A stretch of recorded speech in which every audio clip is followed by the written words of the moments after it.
몇 명 안 되는데 한 30명, 40명 하는 것 같이 실력이 많이 늘으신 것 같아요. 많이 좋아졌어요, 소리가.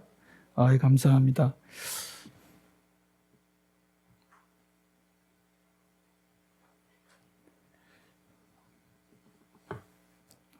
이게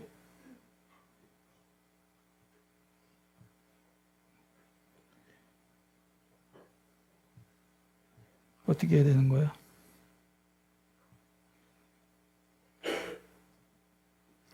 자, 우리 축복합시다. 하나님은 나를 사랑하신다. 하나님은 나를 사랑하신다. 자기는 부르면서 종선아 나도 나를 사랑한다. 종선아 나도 나를 사랑한다. 나는 매일 모든 면에서 점점 좋아지고 있다. 나는 매일 모든 면에서 점점 좋아지고 있다. 나에게 능력을 주시는 분 안에서 나는 모든 것을 할 수 있습니다.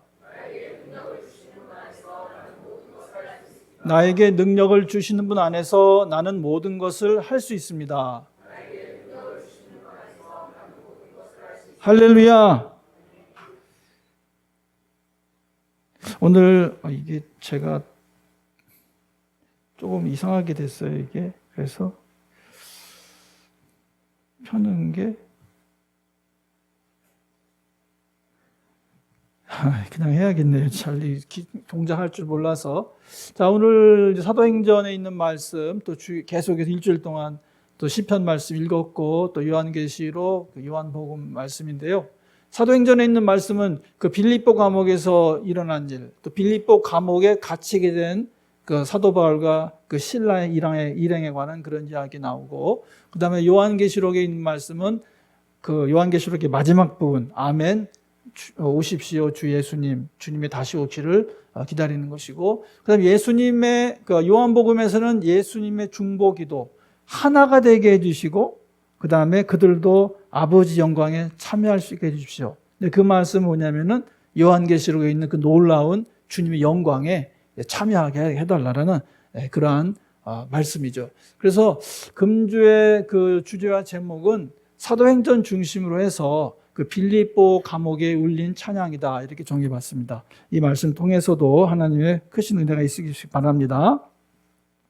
감옥에서 찬양이 울린다 그러면은 대개 보면은 그 뭐 교정 선교회 또 교회에서 그런 감옥에 이제 방문해가지고 재소자들에게 복음을 증거하고 거기서 찬양을 하고 그렇게 할 때 감옥에 찬양이 울리겠죠.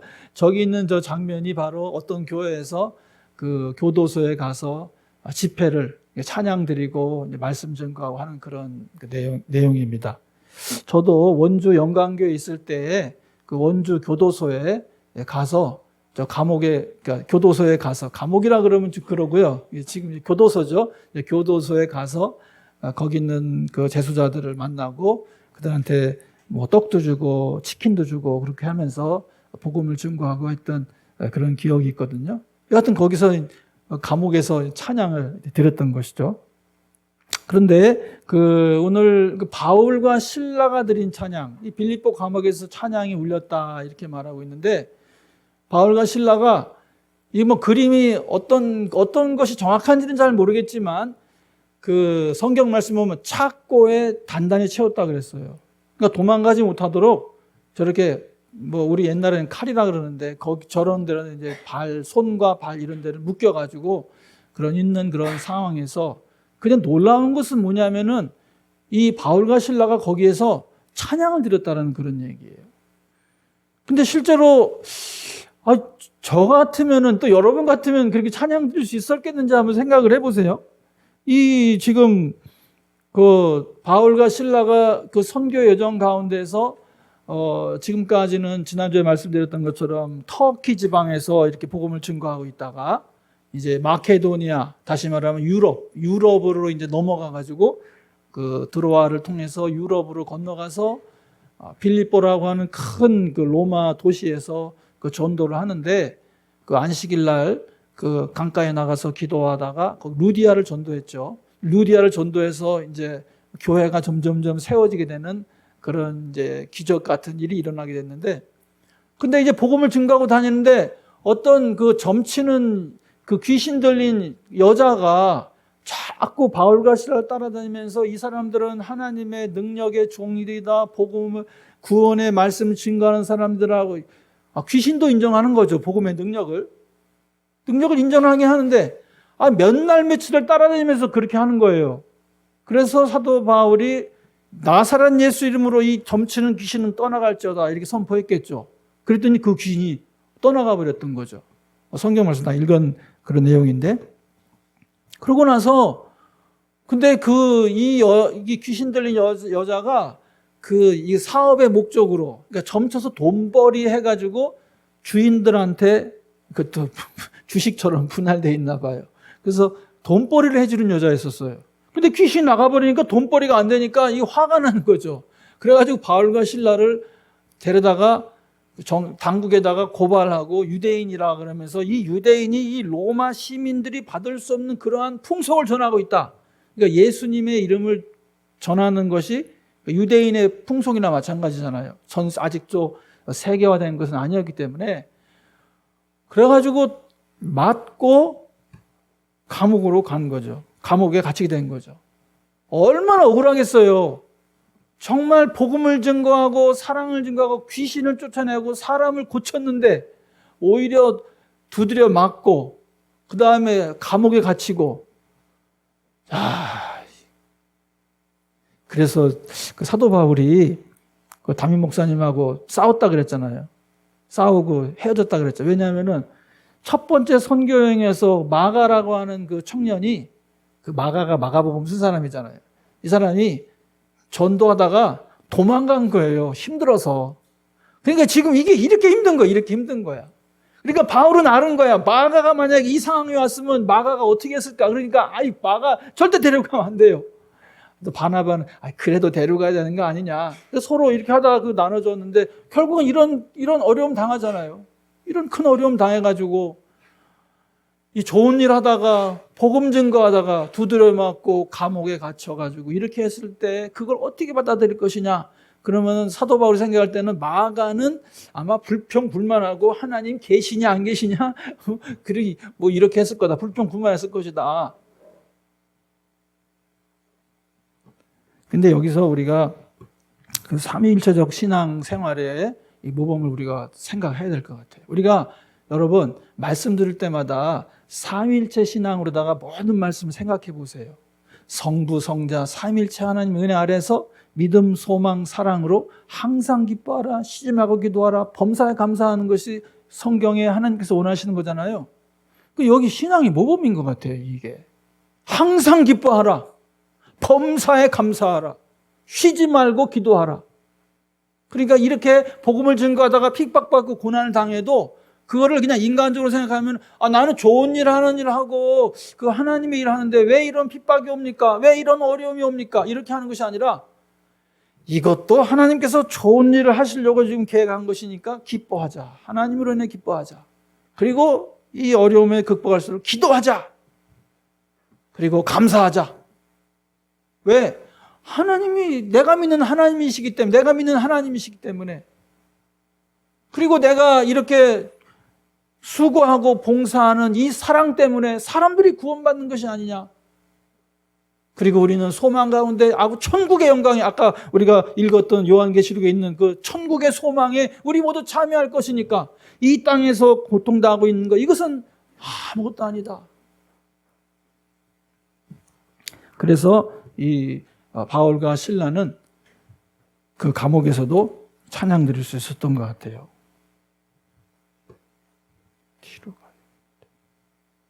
이거 앞으로만 가나 봐요. 아까 여기 맞는데. 그래서 이거 말고 그림으로 보여주세요. 그림. 더 뒤로. 이게 이상하게 됐어요. 그러니까 항상 기뻐하라. 이거는 어차피 인생 힘들고 어렵다. 좋은 일 하다가도 어렵지만 여러 가지 일로 어려운 일을 당하는 거예요. 이거 생각하면서 야곱을 생각하면 야곱이 정말 얼마나 힘들게 살았어요? 야곱이 엄마 때문에 힘들었지, 형님 때문에 힘들었지, 외삼촌 때문에 힘들었지, 부인 4명 때문에 힘들었지, 나중에는 자식들 때문에, 깡패 같은 자식들, 깡패들이지, 동네 사람들 다 쳐 죽이는 게 그 깡패지 뭐예요 그게. 아들들이 하는 짓거리가 그거예요. 딸 하나 있는 거는 또 다른 그 이방 남자하고 눈 맞아가지고 또 그래가지고 눈 맞아가지고 그것 때문에 오빠들이 화나가지고 사람 다 죽이고 한 거 아니에요.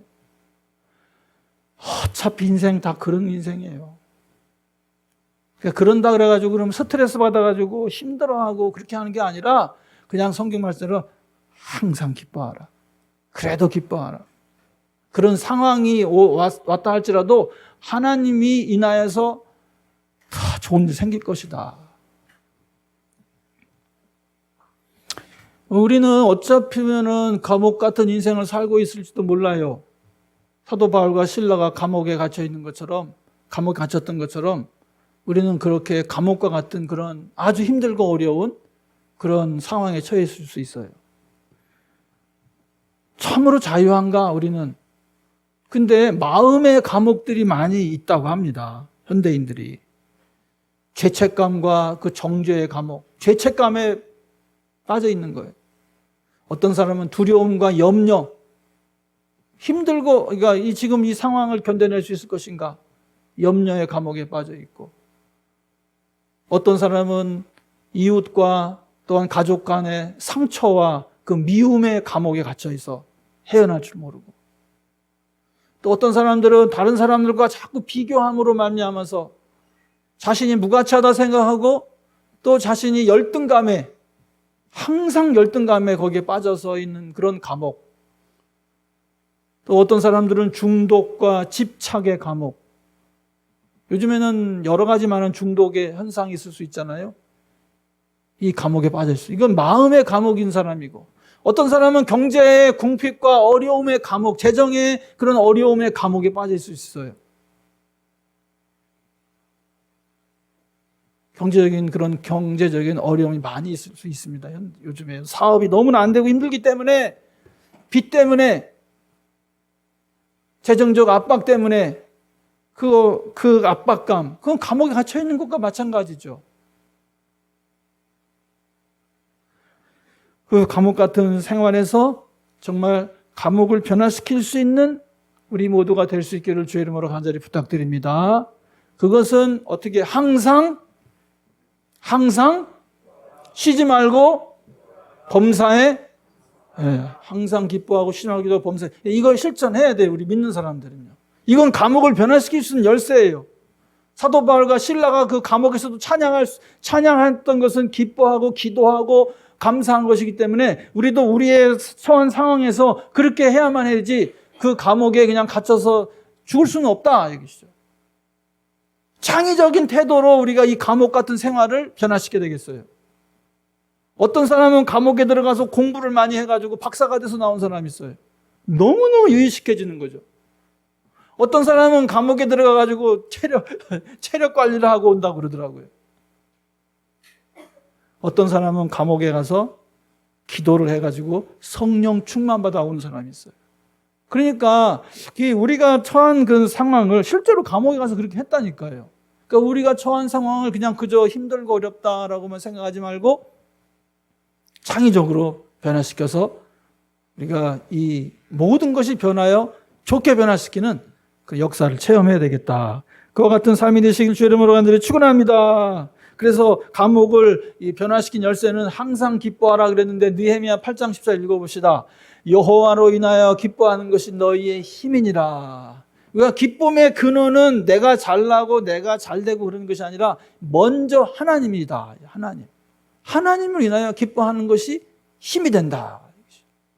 그 다음에 두 번째는 기도하는 것이죠. 쉬지 말고 기도하라 그랬습니다. 46편 10절 말씀 읽어봅시다. 너희는 가만히 있어 내가 하나님 됨을 알지어다. 부르짖어 기도하기도 하고 가만히 있어서 기도하기도 하고, 이 기도는 하나님과의 소통이고, 이 감옥 같은 상황에서도 하나님과 연결되어 있으면서 하나님 만나는 체험을 하는 것입니다. 그렇기 때문에 그 감옥은 더 이상 감옥이 아닌 것입니다. 그 다음에 세 번째, 범사에 감사하라 그랬는데, 범사에 감사하는 것은 뒤로 넘겨주세요. 맞네요. 범사에 감사하는 것은 됐어요. 제대로 됐어요. 에베소서 5장 20절 다 같이 읽어봅시다. 범사에 우리 주 예수 그리스도의 이름으로 항상 아버지 하나님께 감사하며. 감사를 하면 우리의 관점이 바뀌어지는 거예요. 같은 상황이라도 감사의 눈으로 보면 하나님의 손길을 발견할 수 있습니다. 저는 계속해서 말씀드리지만 감사는 리셋 버튼이에요. 뭐가 안 되면은 컴퓨터를 리셋하거나 장비를 리셋하면은 다시 처음으로 돌아가는 거거든요. 그러면서 새롭게 되는 거, 꼬인 게 해결되거든요. 그런 것처럼 감사하게 되면은 리셋돼 가지고 모든 상황을 새롭게 변화시키고 더 좋게 변화시킬 수 있을 줄로 믿습니다. 자, 감옥과 같은 인생과 절망이라 그러는데, 감옥에서 무서운 것은 쇠찰상이 아니라 절망이라 그럽니다. 절망. 그 의미요법이라고 하는 요법이 있는데요. 로고테라피라 그래가지고 빅토 프랭클 박사님은 죽음의 수용소에서, 이분은 그 나치, 그러니까 유대인이었어요. 유대인 심리학자, 정신과 의사였었는데 그 나치 수용소에 들어가가지고 거기에서 죽음의 수용소에서라는 그런 글을 썼고, 그 다음에 이분이 그 나치 수용소에서 살아나오셔가지고 그 의미요법이라는 그런 정신 그 건강 요법, 그거를 이분이 개발하셨는데, 이분이 의미는 뭐였었냐면은 사랑입니다. 사랑. 이분이 이제 그 빅토 프랭클 박사님인데, 자기 아내하고 자녀들하고 헤어졌잖아요. 헤어져 있잖아요. 그런데 이제 헤어져서 이제 그 수용소에 따로 나눠져 있었는데, 이분이 그 희망이 뭐였었냐면은 사랑하는 아내를 다시 볼 것이다. 그 본다는 그런 그 사랑과 그 소망, 그리고 내가 이 어려움을 극복하고 내가 그 정신의학을, 심리학을 발전시켜야겠다라고 하는 그런 꿈을 가지고 있었어요. 그래가지고 거기서 끝까지 견뎌냈어요. 그래서 살아났어요. 물론 이제 부인은 돌아가셨지만 거기서. 근데 이렇게 보니까요, 그러니까 절망이 무서운 거라는 거예요. 절망하면 끝나는 거예요. 그 감옥에서. 이게 보니까요, 나치가 그 홀로코스트 하는데 이제 유대인들을 죽이잖아요. 그러면 이제 점검을 한다는 거예요. 점검을 쭉 해가지고 딱 죽일 사람을 딱 정한다는 거예요. 근데 나치는 뭐라고 생각하냐면은 자비를 베풀어 준다고 생각해요. 왜? 절망했으니까. 그래서 이 빅토 프랑클 박사는 여기서 살아남으려면 어떻게 되냐? 희망과 그런 그 꿈을 가지고, 비전을 가지고 있어야 되고, 그래서 음식도 열심히 먹고, 그 다음에 일도 열심히 하고, 그 다음에 면도도 막 열심히 하고, 막 깨진 유리를 주워라도 그걸로 면도를 하고, 적극적으로 살려고 하는 그런 태도를 가진 사람은 안 죽는다는 거예요. 안 죽인다는 거예요. 나는 근데 이제 인생 끝났다. 더 이상은 희망이 없다. 그리고 그냥 절망한 사람은 면도도 안 하고 수염도 안 깎고 그냥 세수도 안 하고 그냥 포기한 사람처럼 그렇게 있으면은 나치가 죽인다는 거예요. 너는 내가 자비를 베풀어 줄게. 너는 없어지는 게 낫겠다. 그래 죽는다는 거예요. 항상 기뻐하고 쉬짐하고 기도하고 범사에 감사하는 우리 모두 되시기 주의 이름으로 간절히 축원합니다. 감옥 같은 인생이 될지라도 절대로 낭망하지 말고 좌절하지 말고 하나님이 함께 하신다는 것을 믿고 나갈 수 있길 주의 이름으로 간절히 축원합니다. 빌립보 간수장이 절망했어요. 성경 말씀 읽읍시다. 그때 갑자기 큰 지진이 일어나서 감옥의 터전이 흔들렸다. 그리고 곧 문이 모두 열리고 모든 죄에서의 수갑이 착고가 풀렸다. 이 간수장은 절망했어요. 자기가 이 사람들을 지켜야 되는데 이 감옥 문이 열리면서 이 죄수들이 다 도망가면 자기는 자기 임무를 감당하지 못한 것이기 때문에 자기는 절망한 거예요. 자결하려고 그랬어요. 자결하려고. 그때 바울이 큰 소리로, 여기 사도행전 10장 28절에 있는 말처럼 그때 바울이 큰 소리로 그대는 스스로 몸을 해치지 마시오. 우리가 모두 그대로 있어 하고 외쳤죠. 그래서 이 감옥에 갇힌 이 상황이 위기가 기회가 되었습니다. 사도 바울이 이 사람에게 복음을 전하는 기회가 되었고, 그 다음에 이 간수장도 자기가 생명을 끊지 않고 자기를 지켰고 온 가족이 구원받는 역사가 일어나게 됐어요. 위기를 기회로 만드는 저와 여러분 되시길 주의 이름으로 간절히 축원합니다. 어떤 휠체어 화가가 고백했습니다. 휠체어는 감옥 같은 것이에요. 자기는 마음대로 이렇게 우리는 마음대로 가고 움직일 수 있지만 이 휠체어는 굉장히 불편한 것입니다. 장애를 가지고 있다는 것은 차를 마음대로 탈 수 있는 것도 아니고 어디 마음대로 산책을 할 수 있는 것도 아니고, 그래서 좌절하고 낭망했는데 목사님이 그림을 그려봐라. 그래서 그림을 그리기 시작했고, 그 그림을 그림으로 말미암아서 그 그림이 알려지게 되고, 이 사람은 오히려 휠체어를 타고 더 멀리 더 많은 사람들에게 희망을 주는 그런 사람이 되었다. 휠체어가 그 사람에게 영혼과 유신의 감옥이 아니라 오히려 복음을 증거하고 많은 사람들에게 기쁨을 주는 역사가 일어났다. 할렐루야. 그래 간수의 가족들이 구원받게 됐어요. 그래서 이 간수가 뭐라 그랬냐면은 어떻게 해야 구원받을 수 있겠습니까? 그랬더니 주 예수를 믿으시오. 그리하면 그대와 그대의 집안이 구원을 얻을 것입니다. 이 유명한 말씀이잖아요.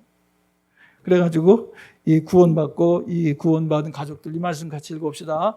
그 밤 그 시각에 간수는 그들을 데려다가 상처를 씻어주었다. 그리고 그와 온 가족이 그 자리에서 세례를 받았다. 간수는 그들을 자기 집으로 데려다가 음식을 대접하였다. 그는 하나님을 믿게 된 것을 온 가족과 함께 기뻐하였다. 항상 기뻐하라 그랬더니 기쁨이 오잖아요. 기쁨이. 만약에 그 옥문이 열렸을 때 바울이 도망쳤다면 그 간수는 자결하고 모든 일이 끝났을 것입니다. 야, 옥문 열렸다, 도망가자. 그렇게 안 했어요. 그러니까 이분들은 이 사람 살리는 데 목적이 있는 것이 자기 육신 살고 도망가고 그게 있는 게 아니에요. 그러니까 모든 과정, 그 힘든 과정, 감옥에 있는 과정, 옥문이 열리는 과정, 찬양하는 거, 기도하는 거, 모든 게 다 하나님께 영광이고 다 그런 거예요. 근데 우리는 그냥 그런 게 없다면 그냥 옥문 열려서 도망가자 그러고 막 도망갔을 거라는 것이죠. 그렇지 않다는 것이죠. 내가 도망가면 간수장은 죽는다. 도망 안 가는 거예요. 자, 로마서 8장 28절 모든 것을 다 읽어봅시다. 우리가 알거니와 하나님을 사랑하는 자 곧 그의 뜻대로 부르심을 입은 자들에는 모든 것이 합력하여 선을 이루느니라. 할렐루야. 이 말씀을 아주 외워가지고 계속 되뇌이시기 바랍니다. 모든 상황, 모든 것을 다 합력해 선을 이룬다는 거예요. 그래서 일단 우리가 마음에 이 옥에 갇힌 현대인들은 감옥에서 해방이 돼야 되겠죠. 이 말씀, 죄책감의 감옥에서 해방되려면 이 말씀 같이 읽읍시다. 그러므로 그리스도 예수 안에 있는 사람들은 정죄를 받지 않습니다. 우리가 우리 죄를 자백하면 하나님은 신실하시고 의로우신 분이셔서 우리 죄를 용서하시고 모든 불의에서 우리를 깨끗하게 해줄 것입니다. 이 마음의 그 죄책감에서 해방될 때 이렇게 되고, 그 다음에 두려움과 염려에서는 어떻게 되냐? 그러면 다시 읽읍시다. 아무것도 염려하지 말고 모든 일을 오직 기도와 간구로 하고 여러분이 바라는 것을 감사하는 마음으로 하나님께 아뢰십시오. 그리하면 사람의 헤아림을 뛰어넘는 하나님의 평화가 여러분의 마음과 생각을 그리스도에서 지킬 것입니다. 내가 너와 함께 있으니 두려워하지 말아라. 내가 너의 하나님이 떨지 말아라. 내가 너를 강하게 하겠다. 내가 너를 도와주고 내 승리의 오른팔로 너를 붙들어 주겠다. 이렇게 해서 두려워할 필요가 없습니다. 그 다음에 상처와 미움에 있어서 이 말씀을 같이 봅시다. 모든 악독과 걱정과 분노와 소란과 욕설은 모든 악의와 함께 내버리십시오. 서로 친절히 대하며 불쌍히 여기며 하나님께서 그리스도 안에서 여러분을 용서하신 것과 같이 서로 용서하십시오. 그가 찔림은 우리의 허물 때문이요 그가 상함은 우리의 죄악 때문이라. 그가 징계를 받음으로 우리가 평화를 누리고 그가 채찍에 맞음으로 우리는 나음을 받았도다. 이 마음의 상처도 이렇게 치유될 수가 있고요. 그 다음에 무가치함, 나는 가치가 없다, 나는 열등하다, 이런 말을 할 때 이렇게 이 말씀 읽어봅시다. 주님께서 내 장기를 창조하시고 내 모태에서 나를 짜 맞추셨습니다. 내가 이렇게 빚어진 것이 오묘하고 주님께서 하신 일이 놀라와 이 모든 일로 내가 주님께 감사를 드립니다. 내 영혼은 이 사실을 너무도 잘 압니다. 너무 모르는 것 같아요. 하나님 지으시고 나 책임지고 나 사랑하신다. 항상 이거 선포해야 된다니까요. 그 다음 에베소 2장 10절 우리는 하나님의 작품입니다. 선한 일을 하게 하시려고 하나님께서 그리스도 예수 안에서 우리를 만드셨습니다. 하나님께서 이렇게 미리 준비하신 것은 우리가 선한 일을 하며 살아가게 하시려는 것입니다. 얼마나 존귀한 존재예요. 그걸 갖다가 세상 사람들하고 비교하면 안 된다는 그런 말씀이죠. 그 다음에 마지막 다 같이 읽읍시다. 모든 것이 나에게는 허용되어 있습니다. 그러나 모든 것이 유익한 것은 아닙니다. 모든 것이 나에게 허용되어 있습니다. 그러나 나는 아무 것도 제재를 받지 않겠습니다. 주님은 영이십니다. 주님이 영이 계신 곳에는 자유가 있습니다. 중독과 집착은 나쁜 건데 이 중독과 집착은 이 병난 거거든요. 물론 다른 것도 다 병인 병이죠. 근데 이거는 하나님께 기도해야 돼요. 하나님께 맡기고 고백하고 이렇게 하지 않도록 이렇게 하나님께 도와달라고 기도하면은 없어져요. 없어질 줄로 믿습니다. 자, 성령 강요일이 다가오고 있어요. 사도행전 1장 4절을 말씀 읽읍시다. 예수께서 사도들과 함께 잡수실 때 그들에게 이렇게 분부하셨습니다. 너희는 예루살렘을 떠나지 말고 내게서 들은 아버지의 약속을 기다려라. 요한은 물로 세례를 주었으나 너희는 여러 날이 뒤에는 성령으로 세례를 받을 것이다. 자, 이 말씀 왜 했냐면은 성령 강절 다가오는데 예루살렘에 머무르라는 것이죠. 바울과 실라는 그곳에 머물렀어요. 바울과 실라가 그 빌립보 감옥문 열었을 때 그냥 도망간 것이 아니라 거기 있으면서 간수장을 살폈던 것이에요. 그래서 빌립보 감옥의 간수장을 살리고 가족을 구원하고 그 다음에 그 루디아와 함께 이 간수장과 함께 빌립보 교회가 든든히 세워지는 그런 역사가 일어난 거예요. 그러니까 우리가 자유롭다 그래가지고 마음대로 하는 것보다는 머물러야 된다. 주님의 손길 기다려야 된다. 특히 예수님께서 뭐라 예루살렘을 떠나지 말고 여러분, 여러분의 예루살렘은 이 서대전 교회인 줄로 믿으시기 바랍니다. 옆에 사람하고 같이 눈 맞추면서 나의 예루살렘은 서대전 교회입니다. 서대전 교회를 떠나지 말고 서대전 교회를 지키면서 기도하다가 성령 충만 받아서 사마리아와 온 유대와 땅끝까지 복음 전가하는 데 쓰임 받는 저와 여러분 되시기 주의 이름으로 만들 축원합니다. 은호성교회 박종호 목사님이 지난번 설교 모임에 와가지고 얘기하시면서 이 예화라 써도 된다 그래가지고 예화라 쓰는 거예요. 은호성교회에 참 훌륭한 교인이 왔었어요.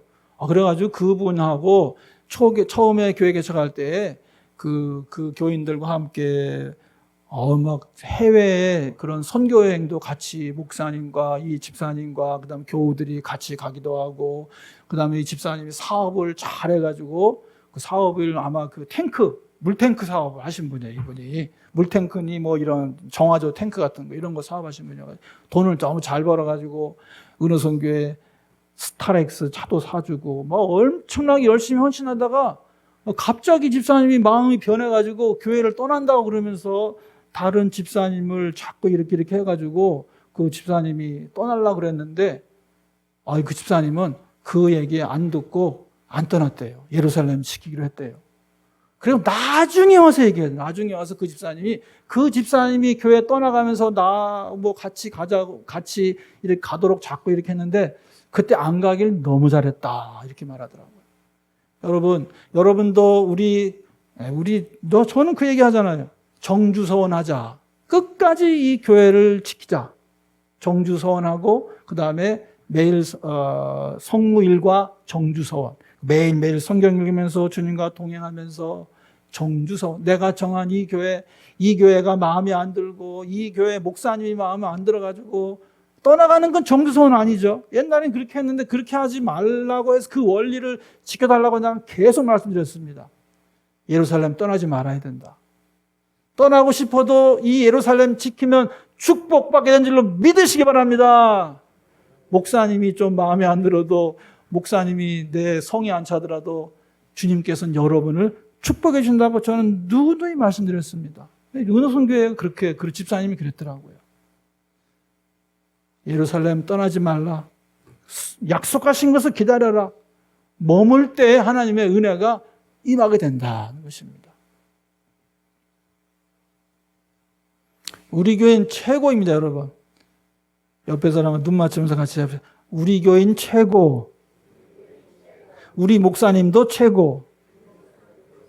이게 다른 말이니까 정주서원하란 지키라는 말 다른 말이 아니라 우리 교회 교인 최고. 너와 난 최고다. 그리고 우리 목사님도 최고다. 무조건.